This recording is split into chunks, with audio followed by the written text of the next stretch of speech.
New pictures of Conor McGregor reveal a bulked-up version of the former two-division UFC champion. The Irishman looks almost unrecognizable. I know he's come a long way since he's first stepped foot in the UFC, but what does this mean for each division, and who's Conor going to be fighting next? Why are scientists worried about how he might suddenly drop weight? Stay tuned to find out. First up, divide and conquer. It's now common for UFC champions to try their hand in different divisions, and Conor McGregor was one of the few to actually do this successfully. After he won the featherweight championship belt from Jose Aldo, McGregor was set to compete in the next heavier division of lightweight against then-champion Rafael dos Anjos. But Anjos pulled out of the event because of a broken foot. In the end, Nate Diaz stepped in to replace dos Anjos, and so the fight was set at the welterweight class, meaning that McGregor had to jump 2 divisions from featherweight. The Notorious one lost the fight in the second round, but came back at UFC 202 to beat Diaz on a rematch that went a full bloody 5 rounds. After that, instead of a trilogy fight with Diaz, McGregor then went down to the lightweight division to compete for the title with Eddie Alvarez. He completely outclassed Alvarez and finished him in the second round, becoming the first UFC fighter to ever hold the championship belt in 2 divisions at the same time. Looking back, that was the peak of McGregor's career. He looked unstoppable and ready to compete in 3 different weight classes. But then came Khabib Nurmagomedov, who stripped him of the lightweight belt after months of hostility and rivalry and violence in the build-up. When McGregor returned to the Octagon more than a year later, he fought Donald Cowboy Cerrone at the welterweight, and he won. But with his 2 most recent fights with Poirier, he has been trying to re-establish himself in the lightweight division. So which division will McGregor land in when he comes back from his leg injury? Next,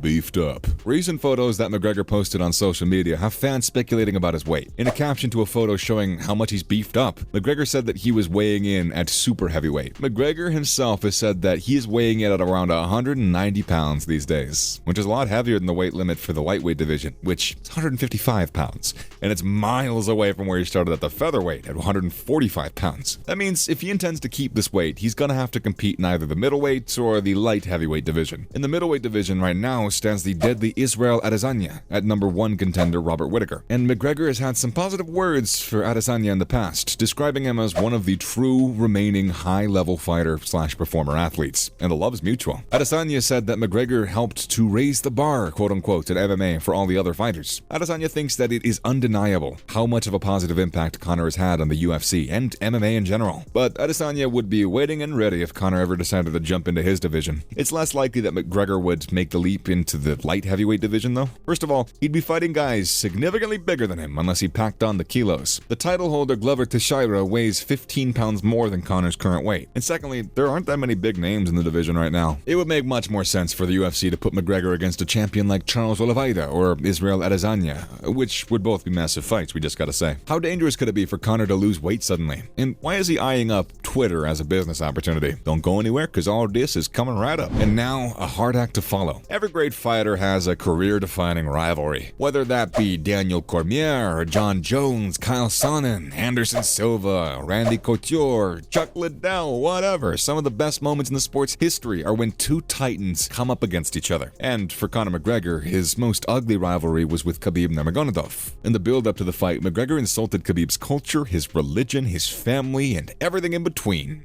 In fact, some UFC fighters are still calling for McGregor to make a public apology for the things he said about Khabib's home in the country of Dagestan. And it wasn't just words flying around. Back in April of 2018, during a media day for UFC 223, Khabib was apparently threatening McGregor's teammate and friend Artem Lobov. After hearing about the confrontation, McGregor and around 20 other men attacked a bus and that Khabib was inside of. They were throwing garbage cans and objects to smash the bus windows and intimidate Khabib. McGregor was then arrested later and fined, but the charges were eventually dropped. Even though the UFC condemned McGregor's actions, all he did was help build up the Khabib vs. McGregor fight to a fever pitch. By the time the fight came along 5 months later, there were 2.2 million pay-per-view buys for the event. So, how could Conor ever top this? Matchups against Oliveira or Adesanya would no doubt draw a lot of viewers, but they don't have any of the history or the intensity of the McGregor rivalry with Khabib. Now on to weight loss. Everyone has lost some weight here or there. You stop eating certain foods, you exercise more, and before you know it, boom, jumps off of you.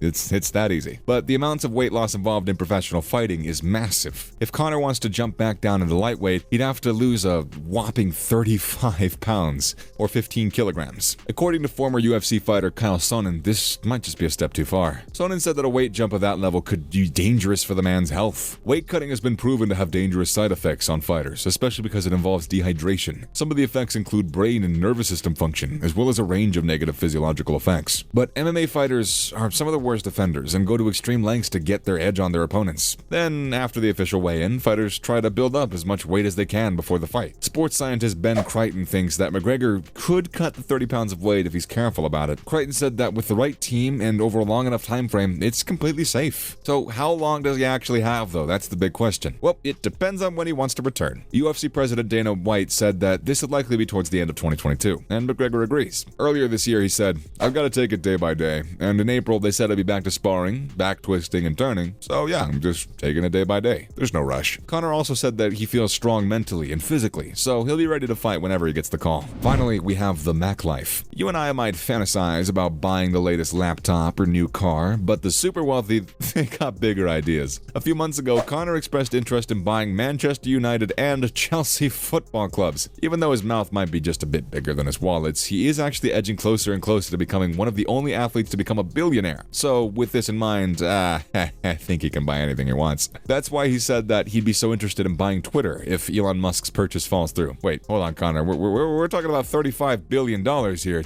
Yeah, you're a little out of your depths there, boy. But for a man who once lived on government benefits to survive, why not shoot for the stars, right? I mean, it's worked for him so far. He launched an alcohol company, Proper 12 Whiskey, in 2018, and he sold a stake in the company last year for an eye-watery $600 million. In 2021, he made $158 million, which was the most by a single athlete. He now has a fitness program and a fashion line. Now, that's the kind of business success that he's had, and that's why he's always on the lookout for more opportunities. And if I were you, Conor, I'd just give up on fighting altogether. Just focus on your businesses, man, right? But fighting is still a big part of his income, too. He earned an estimated $22 million from his last fight with Dustin Poirier, which isn't bad for 2 rounds of fighting and a broken ankle. That's why everyone's keen to call him out and set up a fight with him. Michael Chandler, Charles Oliveira, and Alexander Volkanovski have all talked about a possible matchup with the Irishman, and the biggest reason is the juicy paycheck. Do you think Conor will ever be a UFC champion again? And what division could he return to? Let us know in the comment section below. Thanks for watching, and we'll see you next time.